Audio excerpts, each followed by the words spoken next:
नमस्कार दोस्तों। भाग्यश्री धर्म में फिर से आपका बहुत बहुत स्वागत है।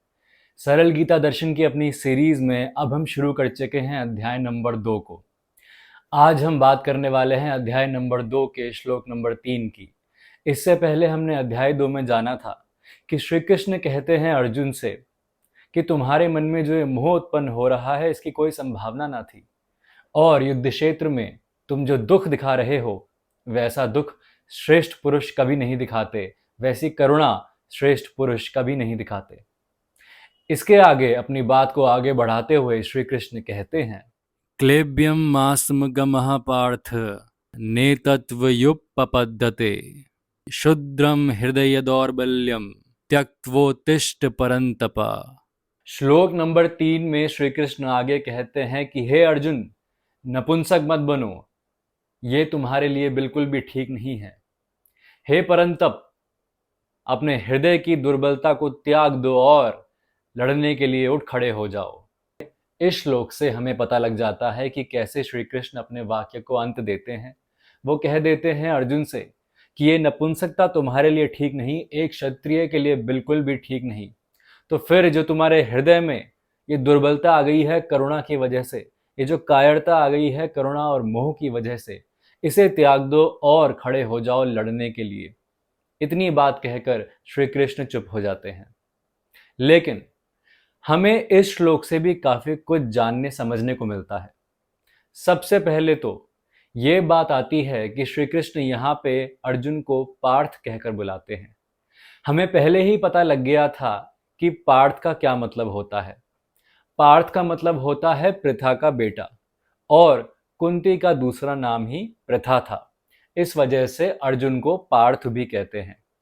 लेकिन यहाँ पे श्री कृष्ण ने जानबूझ के अर्जुन को पार्थ इसलिए कहा है क्योंकि युद्ध से पहले कौरवों और पांडवों की संधि कराने के लिए श्री कृष्ण गए थे हस्तिनापुर। वहां पर कुंती ने एक संदेश भेजा था अर्जुन के लिए। उस संदेश में कुंती ने अर्जुन से कहा था कि युद्ध के लिए तैयार हो जाओ, युद्ध के लिए खड़े हो जाओ। वही बात जो इस समय श्री कृष्ण अर्जुन से कह रहे हैं, इसी वजह से उन्होंने उन्हें पार्थ कहा है, ताकि उन्हें याद आ जाए कि उनकी माता ने उनसे क्या आग्रह किया था। श्री कृष्ण चाहते हैं कि अर्जुन अपनी वीर माँ को याद करे। वो याद करे कि कैसे उनकी माँ ने उन्हें उत्साहित किया था लड़ने के लिए। इस समय भले ही श्री भगवान अर्जुन के साथ हैं, लेकिन जब एक माँ अपने पुत्र को उत्साहित करती है कोई काम करने के लिए, तो फिर आप भी जानते हैं कि उस पुत्र में, चाहे वो कितनी ही बुरी स्थिति में क्यों ना हो, उत्साह आ जाता है, उमंग आ जाता है, कुछ कर गुजरने की तमन्ना भी आ जाती है उसके अंदर। श्री कृष्ण कहना चाहते हैं कि तुम ऐसी वीर जननी के बेटे हो, ऐसी वीर स्त्री के बेटे हो, तो आज फिर तुम्हारे अंदर कायरता कहां से आ गई है। और ये बात कहते कहते तो मेरे भी रोंगटे खड़े हो रहे हैं। वो कहते हैं कि तुमने तो सरलता से ही ना जाने कितने महारथियों को खत्म कर दिया, उनके पांव जमीन से उखाड़ दिए, और आज तुम ही दया के पात्र बन गए हो। याद करो अपनी वीर मां को, याद करो कुंती को, याद करो पृथा को, हे पार्थ। जब श्री कृष्ण दूसरी बार अर्जुन का नाम लेते हैं श्लोक में, तो फिर वो उन्हें परंतप कह के बुलाते हैं। परंतप का मतलब होता है वो जो शत्रुओं को ताप पहुंचाता है, अपने तेज से, अपनी अग्नि से उन्हें भस्म कर देता है। तो यहाँ पे श्री कृष्ण अर्जुन को परंतप इसीलिए कह रहे हैं ताकि उन्हें अपने अंदर आत्मविश्वास दोबारा आ जाए कि वो एक ऐसे मनुष्य हैं जिन्होंने अपने शत्रुओं को जला के भस्म कर दिया है। तो फिर आज ये कायरता उनके लिए ठीक नहीं है। श्री कृष्ण अर्जुन को बताने जा रहे हैं कि हे अर्जुन, क्षत्रिय होके अपने स्वभाव से तुम विपरीत जा रहे हो। क्षत्रिय होके तुम कायरता पे जा रहे हो। क्षत्रिय होके तुम अपने शत्रुओं को प्रसन्न करने के लिए जा रहे हो। ये उचित नहीं है, ये बिल्कुल भी ठीक नहीं है। श्री कृष्ण अर्जुन को ये बताना चाहते हैं कि हे अर्जुन, तुम्हारे अंतःकरण में, मतलब कॉन्शियंस में शौर्य है, वीरता है, उसे याद करो। दया, करुणा, मोह और दुख, इनको त्याग दो और लड़ने के लिए अब तो खड़े हो जाओ। अब हम समझते हैं कि इस श्लोक से अपने जीवन के लिए हम क्या संदेश ले सकते हैं। सबसे पहले तो हमें यह समझना पड़ेगा कि कायरता और हीनता का भाव तभी आता है जब मनुष्य में वीरता खत्म हो जाती है, जब उसके अंदर हिम्मत नहीं बचती। अगर हम अपने जीवन में भी झांक कर देखें और आज तक जो हमारे साथ हुआ है उस सब को देखें, तो हम ये जान लेंगे, हम ये समझ पाएंगे कि कई बार कई अवसर हमारे हाथ से सिर्फ इसलिए निकल गए क्योंकि उस समय हमने वीरता नहीं दिखाई, हिम्मत नहीं दिखाई, अपने ऊपर हमें आत्मविश्वास था ही नहीं। इसी वजह से हमने ना जाने कितने अवसरों को गवा दिया, कितनी सारी चीजों को त्याग दिया जो त्यागने योग्य नहीं थी, सिर्फ इसलिए क्योंकि हम डर गए थे, हमारे अंदर हीनता का भाव आ गया था। वैसे तो श्रीमद् भगवद गीता को पढ़ के आपके अंदर हीनता और कायरता का भाव खत्म हो जाएगा, आपके अंदर एक नई वीरता जन्म लेगी। लेकिन वो तब होगा जब आप श्रीमद् भगवद गीता को पूरा पढ़ेंगे। उससे पहले जो लोग अभी तक हमारे साथ जुड़े हैं उनके लिए हम बताना चाहते हैं कि कुछ चीजें ऐसी हैं जिनसे हमारे अंदर एक नई वीरता, एक नई ऊर्जा हम स्थापित कर सकते हैं। हम खुद को आत्मविश्वास से भरा हुआ मान सकते हैं और इसके कुछ चरण हैं। इसके चरण मैं अभी आपको बताता हूं। सबसे पहले हम बात करते हैं ज्ञान की।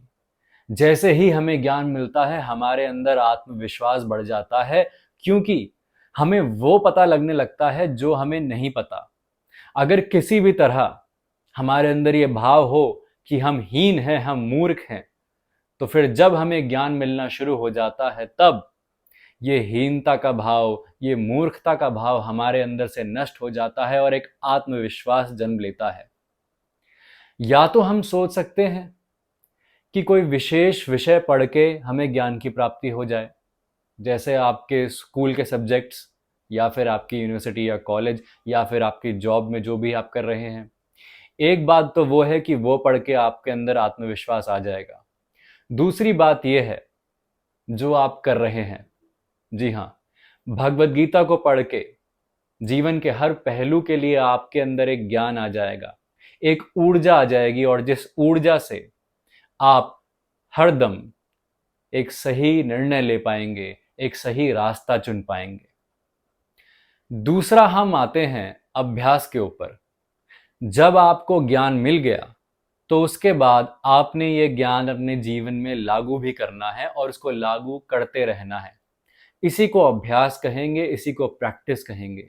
बिना प्रैक्टिस के ज्ञान का मूल्य ज्यादा कुछ रहता नहीं। जब तक आप अभ्यास नहीं करेंगे, उसको अपने हाथों से नहीं करेंगे, उसको अपने जीवन में नहीं ढालेंगे, तब तक वो ज्ञान धरा का धरा रह जाएगा और एक समय के बाद वो ज्ञान आपकी स्मृति से हट जाएगा, आपकी मेमोरी से डिलीट हो जाएगा। तीसरी हम बात करते हैं अनुभव की। जितना हमें अनुभव मिलता रहता है, जितना हमें तजुर्बा होते जाता है, जितना हमें एक्सपीरियंस होते जाता है, उतना ही हमारे अंदर का आत्मविश्वास बढ़ने लगता है। जीवन में आप कुछ भी करें, शुरू तो आप 0 से ही करेंगे, लेकिन जब आप जानेंगे कि आप 0 से 50 पे आ गए हैं, उस समय अनुभव की वजह से सिर्फ आपका आत्मविश्वास बहुत ज्यादा बढ़ गया होगा, क्योंकि आपके पास ज्ञान भी है, आप उसका अभ्यास भी करते हो और अभ्यास करते करते आपको बहुत अनुभव हो गया है और उससे आपका आत्मविश्वास जागृत हो जाता है। आपके आत्मविश्वास के इर्द गिर्द एक ऊर्जा बन जाती है, जिस ऊर्जा से प्रकाश फैलता है और बाकी लोगों को भी ज्ञान की प्राप्ति हो जाती है। चौथे नंबर पर बात करें तो हम बात कर सकते हैं इच्छा शक्ति की। जी हाँ, ज्ञान मिल गया, अभ्यास भी कर रहे हैं, अनुभव भी हो गया, लेकिन इसको आगे बढ़ाने की जो इच्छा शक्ति होती है वो बहुत जरूरी है, वो बहुत इंपॉर्टेंट है। कोई चीज आपने भगवद गीता से सीखी है तो फिर उस चीज को अपने जीवन में लागू करते जाना, हर रोज लागू करते जाना, उसे बार बार लागू करते जाना। तब भी जब क्षण भर के लिए आपको दुख मिले, उसके बाद भी आत्मविश्वास से भरते हुए उस चीज पर, उस वैल्यू पर विश्वास रखते हुए उसको अपने जीवन में ढालते रहना, उसके लिए जरूरी है इच्छा शक्ति।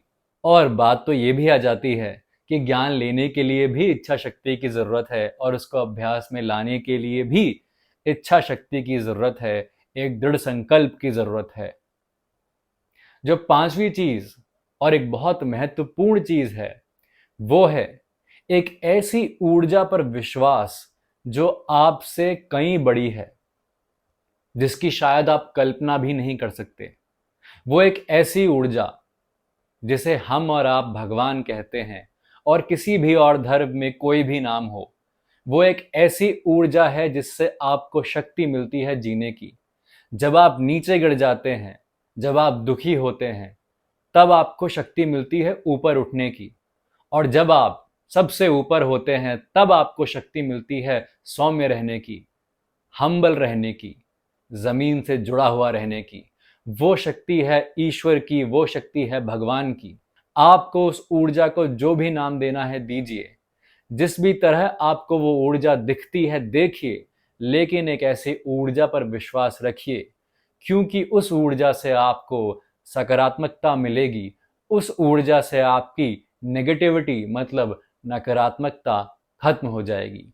तो दोस्तों, इन पांचों बातों का ध्यान रखिएगा। अगर इनमें से किसी भी बात से आपका जीवन बेहतर बनता है तो फिर हमारी ये मेहनत सफल हो जाएगी। श्रीमद् भगवत गीता को आपके साथ साझा करने की जो मेहनत है वो सफल हो जाएगी। इसी बात को ध्यान में रखते हुए अब हम ये वीडियो खत्म करते हैं। अब मिलेंगे अगली वीडियो में और जानेंगे कि अब अर्जुन क्या कहेंगे भगवान श्री कृष्ण को। तब तक के लिए दोस्तों अपना ध्यान रखिए। हमारी वीडियोस पे कमेंट्स कीजिए, हमें बताइए कि आपको ये वीडियोस कैसी लग रही हैं और आप क्या सुनना चाहते हैं धर्म के बारे में, भगवत गीता के अलावा भी।